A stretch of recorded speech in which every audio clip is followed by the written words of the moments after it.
improve standards of living and work, accelerated, coordinated, and sustained economic development, and increased economic leverage and effectiveness vis-a-vis other states, groups of states, and entities.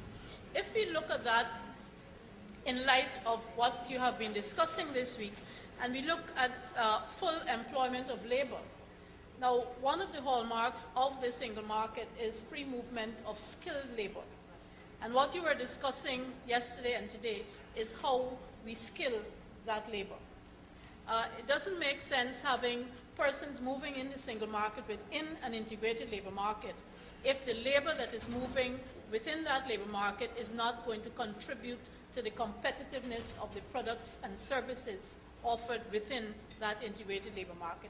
And that is the first link I want to make for you between the CBQs and the CSME. So we're not doing CBQs for the sake of doing CBQs and to allow and just to allow people to move, but it is to allow our economies to foster competitiveness in our economies. That is the main reason why we're doing it.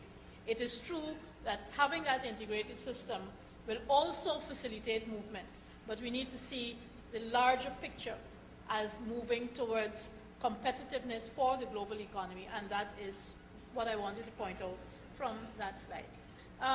Now, just a bit of history. The single market came into being in January 2006, and then the revised Treaty of Chaguaramas entered into force. 6 members of states signed onto the single market in January of 2006. The other 6, the OECS countries signed in June 2006. And you might say that is only 12 countries, and there are 15 member states of the community. Haiti is not yet ready to join the single market. The Bahamas has never been a member even of the common market, though a member of the community. And you would recall that Montserrat is a British dependency and is awaiting entrustment from the UK in order to be able to do that. The CSME facilitates a collective approach to trade relations with third countries. And I'm not going to read everything that's on the slide, but we're speaking about new market opportunities, collective negotiation, and so on. In terms of legal architecture, the revised Treaty of Chaguaramas is the community law. And if you get a chance, it is on the Caricom website, and you should familiarize yourself with the revised Treaty of Chaguaramas, because it lays out all of the rules for free movement and for trade in goods and for trade in services and lots of other things, all of the sectoral policies and so on. And it tells you how the community is organized, how the community is governed. So it's an important document. So how do we get this economic space? The treaty, of course, is the law, but then we develop intergovernmental agreements. If we want to have the Competition Commission, for example, the intergovernmental agreement, that agreement among governments is what is going to be the instrument that brings a lot of the community institutions into place. Implementation of harmonized laws, a lot of this has to do with harmonizing laws, harmonizing regulations, harmonizing orders.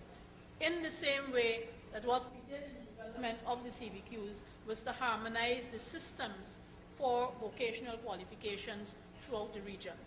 We've started with the 3 large territories that have got vocational qualifications in place: Trinidad and Tobago, Barbados, and Jamaica.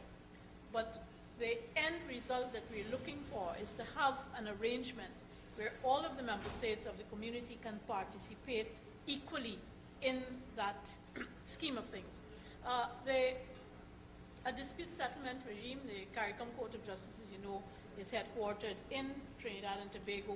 I'm not going to go too much into that, but just for completeness, enforcement under the CCJ.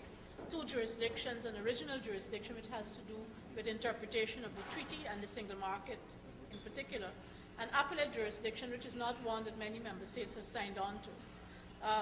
In its original jurisdiction, the court has exclusive jurisdiction for the interpretation and application of the revised treaty. So you set up a treaty, you have all these intergovernmental agreements, you've set up the single market and economy. but then you need to have a body like the CCJ to interpret that treaty. And the CCJ is going to hear and deliver judgments on disputes arising between contracting parties to the agreement, contracting parties and the community, and also between community nationals, contracting parties, institutions, and between nationals themselves. I think there was a case recently with the cement company, for example, that went to the CCJ. The single market policy framework is in place. Regimes exist for goods. We've had that before in the common market. There's free intra-Caricom trade in services.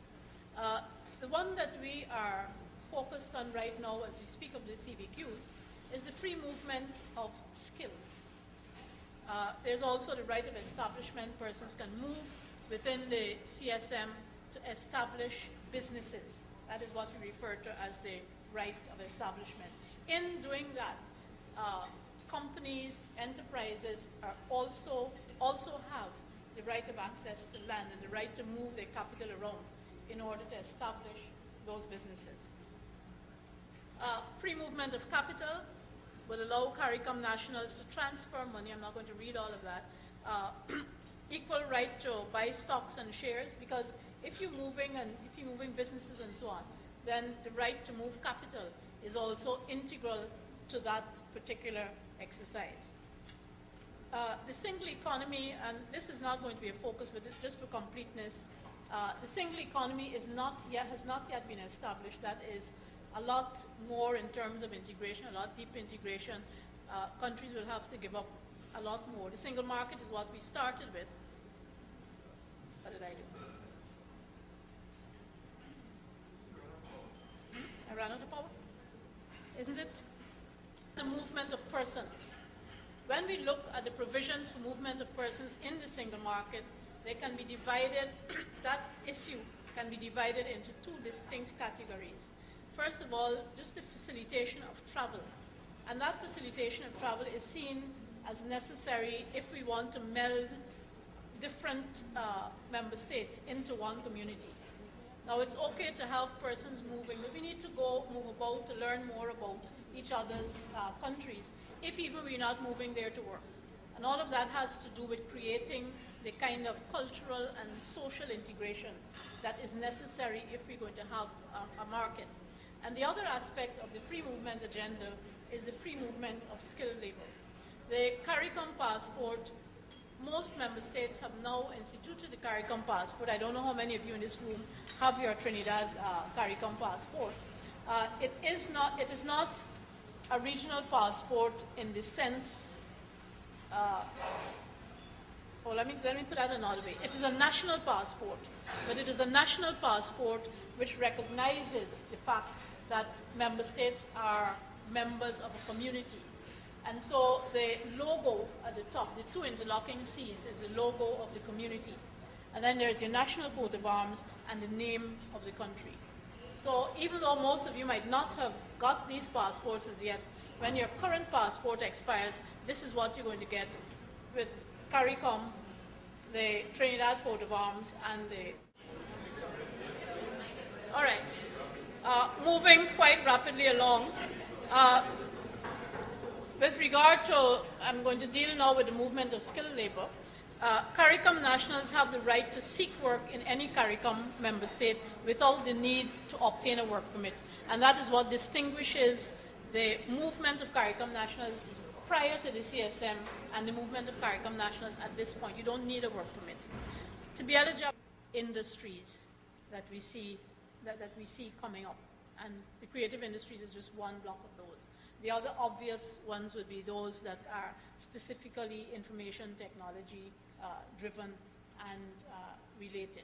So that as educators, as people in industry, as persons in labor, we need to look, not put on blinkers and have tunnel vision with regard to CVQs and saying, look, CVQs will now deal with what we're accustomed to. We're just organizing those a little better and having qualifications in those areas. But to be more forward-looking, to look at the opportunities that are there for the region as we engage further.